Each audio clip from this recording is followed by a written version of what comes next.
When I was getting started in my career, a few mentors told me the best way to learn how to be an executive is to get into sales. I chose a little bit of a different path. I got into the operations first so I could understand how to keep the promises before we make the promises.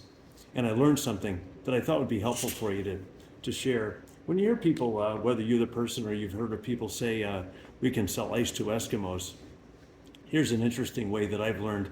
I wish I would have learned it a lot sooner, but better late than never. To learn how to compare and understand those people who can sell ice to Eskimos and really what sales performance actually looks like. Here's a quick example. Sales, 500,000.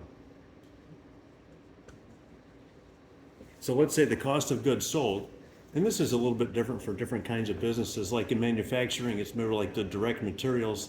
In a service business like consulting, it might be subcontractors. In any case, it also includes the travel involved. So let's just say for a round number here, it's 150,000. So that leaves a gross profit of $350,000. And what we're doing here is we're looking at it from that person who can sell ice to Eskimos or anybody else who is selling in the company. And the way that we're doing this here is looking at an individual performance and then tying it back to the company's performance in a comparable way. So let's just say the person's salary here is $125,000. So we look at the relationship here between the gross profit of $350,000 and the salary of the person of $125,000, which is a ratio of 2.80.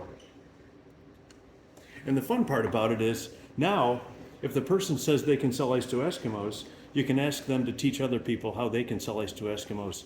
And the fun part of it is, if they really are selling ice to Eskimos, and I worked with some of these people when I was early in my career in operations, and it turns out when they're selling ice, you're actually getting a lot of water. It isn't really remaining ice because people are complaining, and there's a lot of stress way down below here in the operations to keep some promises with Eskimos who didn't expect to get ice or realize they don't really need ice because they actually have it somewhere else. So it's a great way to measure performance and develop a little bit of accountability and maybe some shared learning experiences throughout the sales team, whether you're the chief executive sales officer or you're building the sales team.